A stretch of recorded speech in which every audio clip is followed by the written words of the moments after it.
Hello, guys. Welcome back to JS for Justice. Today, we dove into some of the Richard Allen documents that were released by his defense team. It's very disturbing, and I just wanted to let you guys know that this content that you're about to hear could be extremely disturbing for some listeners. Part 1, the crime scene. When members of a search party found the girls in the late morning of February 14th, 2017, Abby and Libby had been missing for approximately 22 hours. The scene was ghoulish. Libby was found at the base of a tree with four tree branches of varying sizes intentionally placed in very specific and arranged pattern on her naked body. Libby was positioned flat on her back, with her left arm stretched above her head, touching the base of the large tree. Libby's right hand was covered in blood. Libby's left hand was covered in blood. Blood spots and blood drippings were seen all over Libby's body from head to toe. Libby's right arm was placed along the side of her body. One large tree branch had been placed on her left shoulder. This branch was so long that it extended above Libby's head several feet and below her legs for several feet as well. Two smaller branches formed a V where her legs joined her body, near her genitalia, with both sides of the V extending upward towards Libby's head, with one branch extending to the left of Libby's head and the other to the right of Libby's head. The last of the four branches extended across Libby's body on a line from her right shoulder to her left shoulder. The fourth tree branch also connected with the other three branches, was placed under both branches that formed the V. Libby's sliced neck was partially covered by this fourth branch. There appeared to be no blood sprayed or dripped onto the leaves or the tree near Libby's head and sliced neck. It appeared that Libby had been killed at a nearby tree and then dragged to her final resting place where she was positioned before having the tree limbs placed on her in a very specific pattern. The murderers treated Abby very differently. Abby was found just a few feet from Libby. Her body was not placed parallel, but rather at an angle, with Abby's legs just a few feet from Libby's legs. However, both their heads were found a few feet apart, farther apart from each other. Significant differences existed between how Libby's body was found and how Abby's was found. Abby was not found at the base of a tree. Abby was fully clothed. Abby was dressed in Libby's sweatshirt and jeans. Oh my word. No blood appeared on Abby's clothing, meaning that she was likely murdered while naked and then dressed by the murderers after she expired and after the blood had stopped spilling from her neck. My God. This is graphic. Abby's hands were clean, no blood. Abby's feet were clean, no blood, other than blood found around Abby's neck area where the murderers had inflicted the fatal wound. Very little, if any, blood was found anywhere else on Abby's body or clothing. The juxtaposition of the spots and streaks of blood found all over Libby's body with the lack of blood on Abby's body overgarments is stark. The murderers appeared to have gone to great lengths to keep Abby's body and clothing clean from blood. Abby was found on her back like Libby. However, unlike Libby, Abby's elbows were bent with her right and left arms placed both on her chest. Abby's left hand and arm near the left side of her face, and her right hand and arm near the right side of her face. Also, Abby's left leg was straight, while her right leg was bent at the knee. The murderers also placed her bent right leg under her left leg. Like Libby, those involved in the murder had placed tree branches in a very specific pattern on top of Abby. The pattern looks very similar to an asterisk, consisting of three branches all joined together in the middle. At least one of the tree branches. Oh, let me fix the screen. Sorry about that. At least one of the tree branches appears to have been cleanly cut by some instrument like an electric saw, rather than split or broken by hand, indicating that this was a preconceived plan.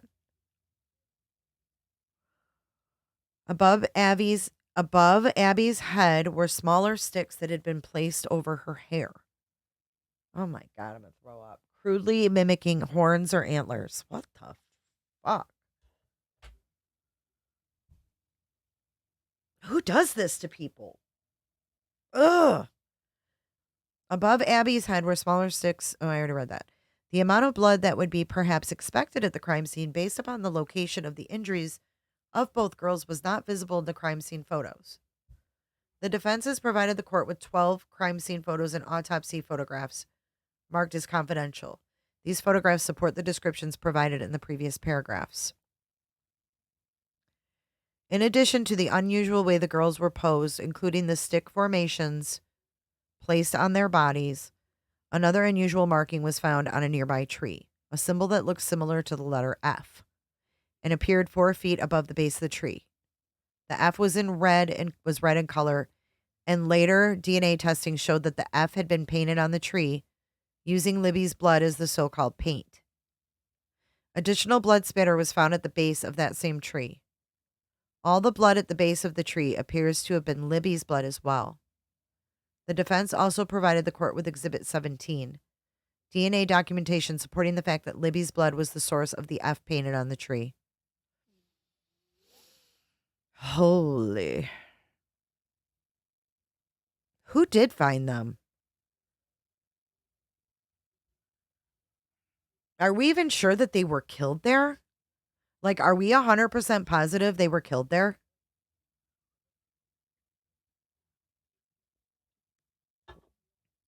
Do you guys still think Richard Allen did this? Oh my God, I got to read about the people he's implicating, but this is nuts. This is memorandum in support of Richard Allen's motion. Ezra Keys.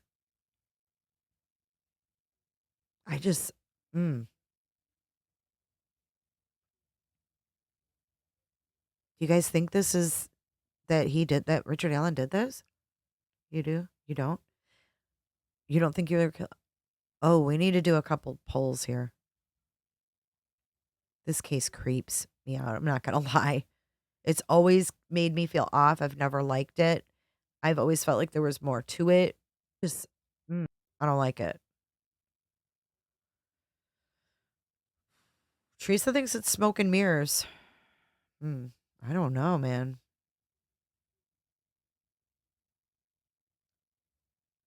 I mean, if they did DNA testing on the remains or on the F on the tree and it was Libby's blood, this isn't like a made up story. This really is true that there was blood on the tree like that. Like, that's a true story if they DNA tested it. Do you think Richard Allen did this?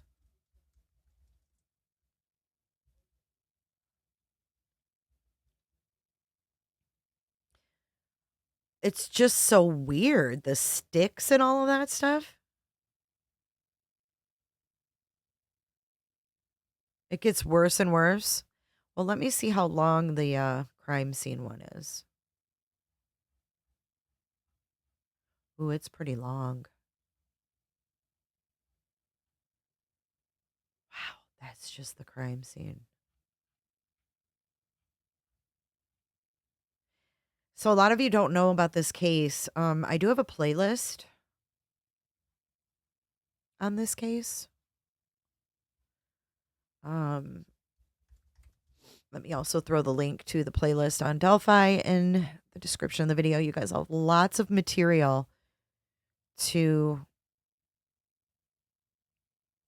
take a look at. All right, let's find it.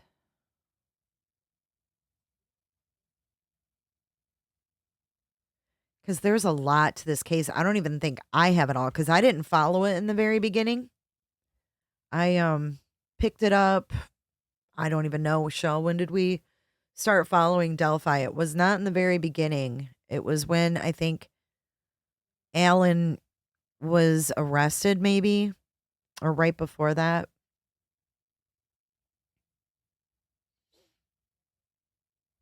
Something like that. So I know there was a lot of scrutiny in the very beginning of this case as well. Okay, let's see here.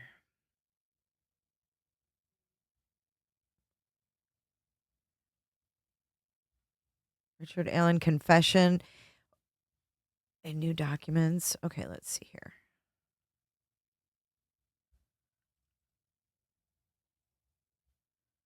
I'm going to put the link in the description right now because if I don't do it now, I'll forget.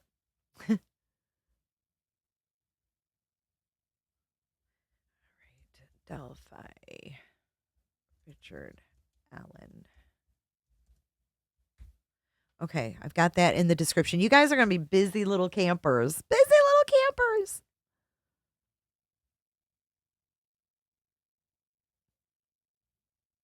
It was when he was arrested, Shell. Okay, I knew it was like either right before or right around that time when they had a suspect. Okay, let's keep going a little bit. And I'll make sure when we end the live that I get every Delphi. I make sure it's in the playlist because I could have missed some. All right, so here we go. Confidential photo. Under Abby's left lower back, a shoe was found. This shoe is believed to be Libby's. Under the shoe, a cell phone was found. They found Libby's phone under a shoe, under the body.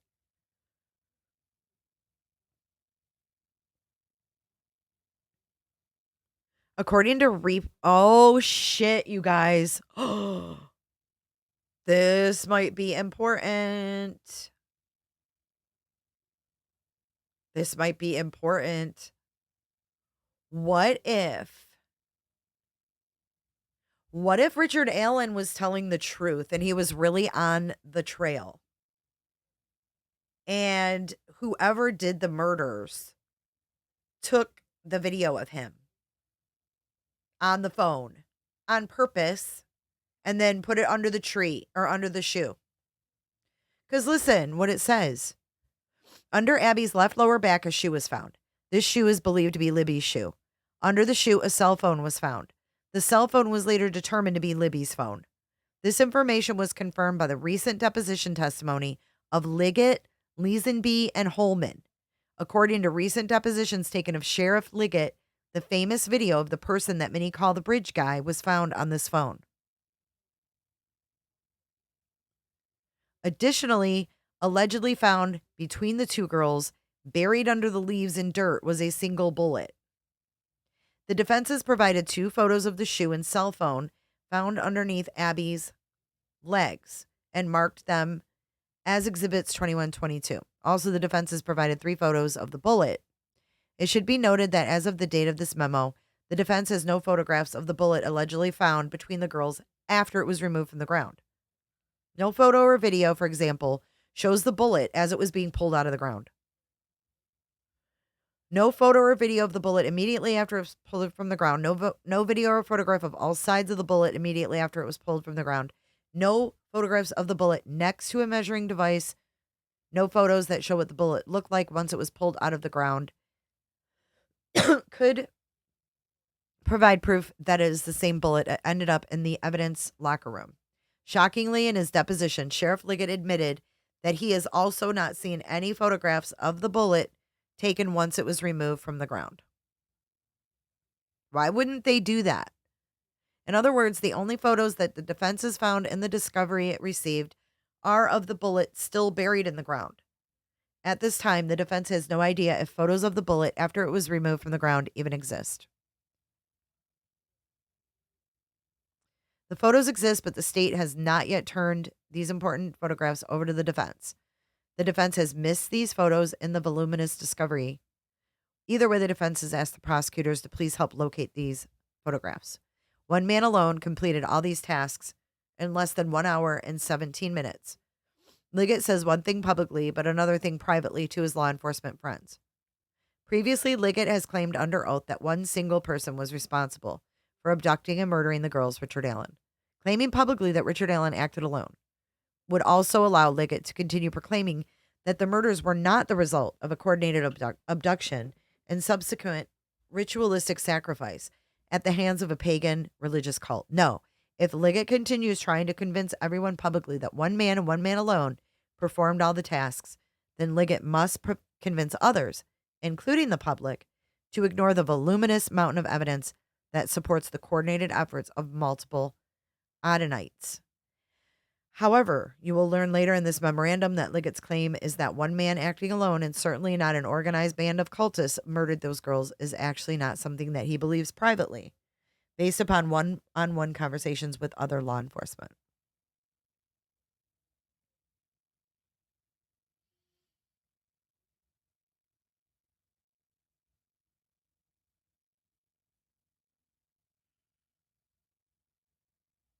This is a lot. I'm not going to read all these. Slow death. I'm going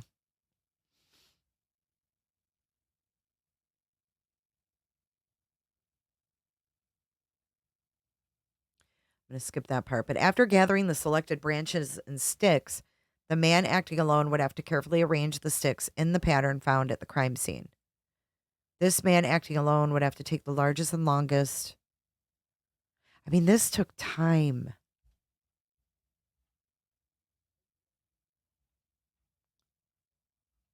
They're just listing all the things this person would have had to have done to these two girls' bodies. I can't read through that.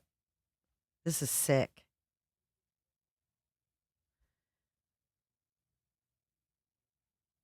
Later in this brief, you will see a Facebook post in which a few weeks before the murders, a man that looks like Patrick Westphal is using an electric saw to cut a tree branch.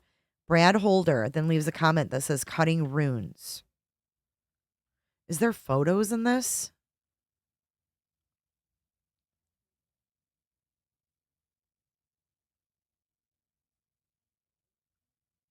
Well, they know all of this island because it's all in the discovery. This is from the crime scene and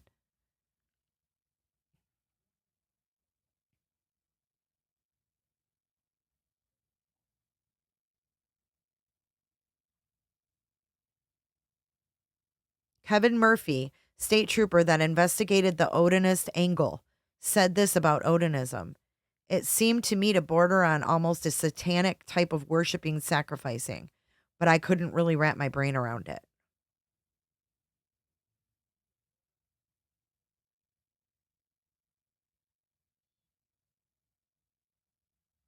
What? All right, we're going to just Google Odinism because I need to know what this ish is. Odinism, ritual sacrifice.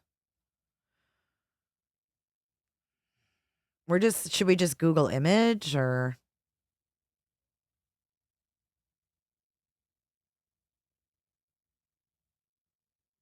this is from the National Museum of Denmark.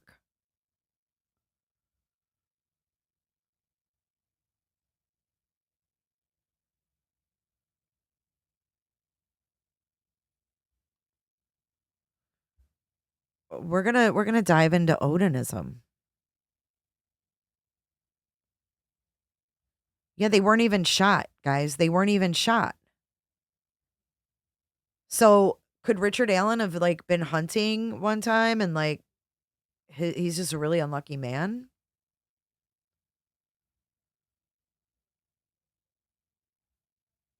This is all like Viking shit.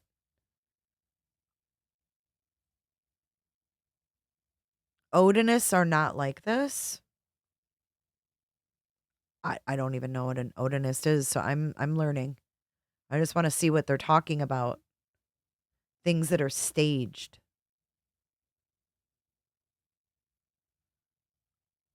I don't know what Odinism is, and you know what? If it is something that's being like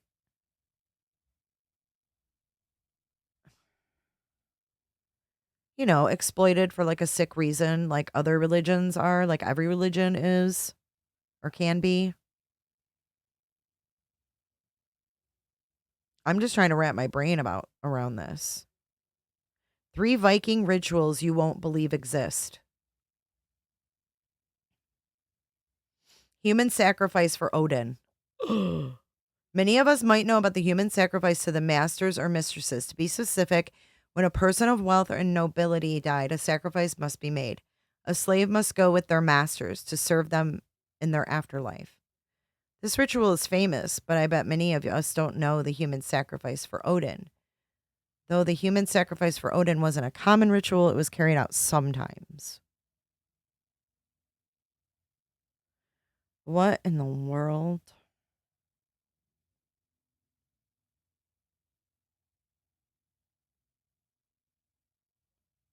Tooth modification?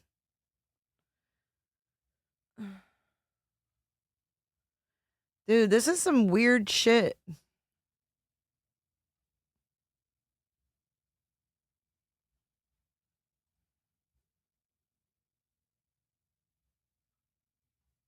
He said he admitted it under pressure, though. It's not an official confession.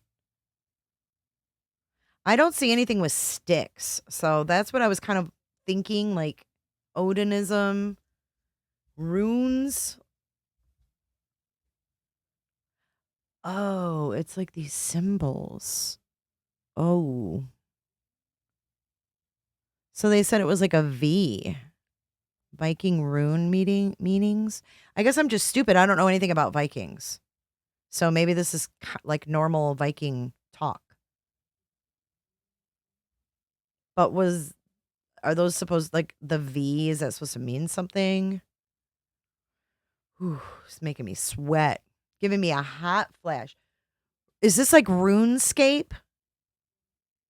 Wait a minute, that game RuneScape? Do they do that kind of shit in there?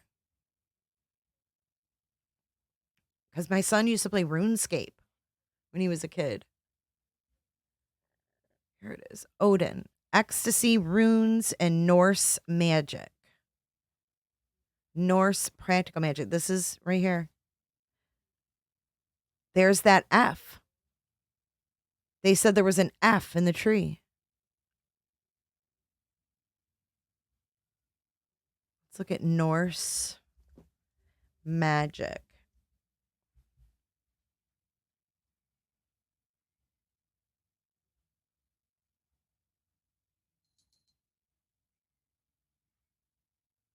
I don't know anything about this stuff. This is just like a needle in the haystack.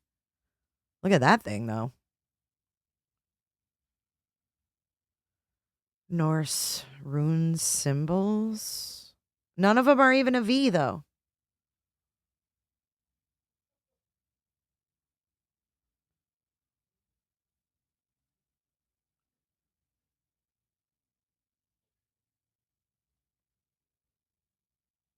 Runes could be for so many things. Yeah, I mean, the, this is like this. We're never gonna be able to figure this shit out.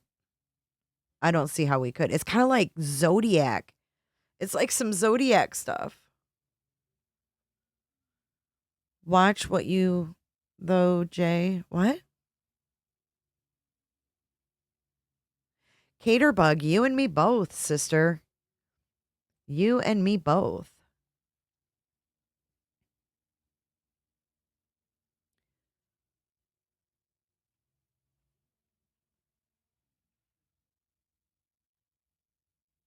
So they're saying that Unified Command claims that Odinism was ruled out of this case early because of the findings of a Purdue professor. However, Unified Command now claims that it can't remember the name of the Purdue professor.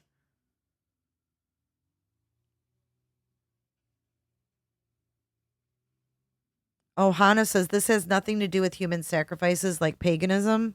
There's nothing evil, but people can like twist things and make things that maybe aren't meant to be evil, make them evil. Because there's nothing normal about taking this girl's blood. I mean, she had blood on her hands.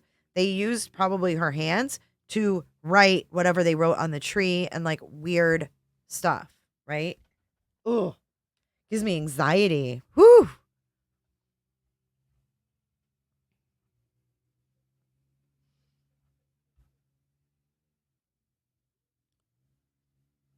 The defense would encourage the court to stop and review this document before continuing to read this memorandum, as the Odin report will be discussed over the next several pages. Who is Brad Holder? Who is Patrick Westphal? Who is Johnny Messer? Who is Elvis Fields? Who is Rod Abrams? And why does the evidence strongly point towards these men as having been involved in the murder of Abby and Libby?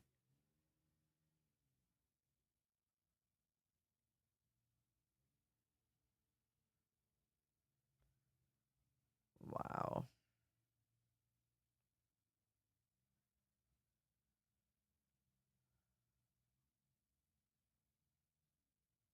I wonder if all these guys. So Brad Holder is one that he's implicating, and Amber Holder tells a second and equally disturbing story. When interviewed a second time, Amber discussed another conversation she had with Brad.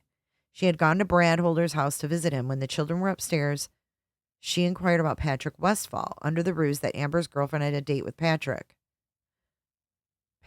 Brad became very nervous and told her he needed to stay away from Westphal or she would end up dead. She said that Brad told her Westphal and his crew were responsible for the murders of the girls in Delphi and that a fire that killed 2 girls. I asked if she knew of the fires in Florida that killed 4 girls, and she said she was not familiar with any fires that killed any children until Brad mentioned it today. She said Brad may have been talking about that fire, but had the number of killed wrong. She said Brad told her Westphal and his crew had friends in several states and that they had no problem killing race traders.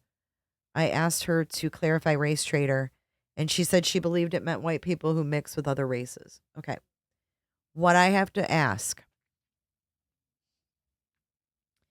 is anybody, either Abby, Libby, anybody in their family in a mixed race relationship?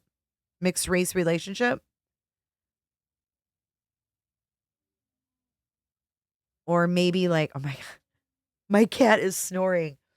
Or maybe did Abby or Libby date someone of another race? Sybil, they're not reaching because this is true. There was an F written on the tree in blood.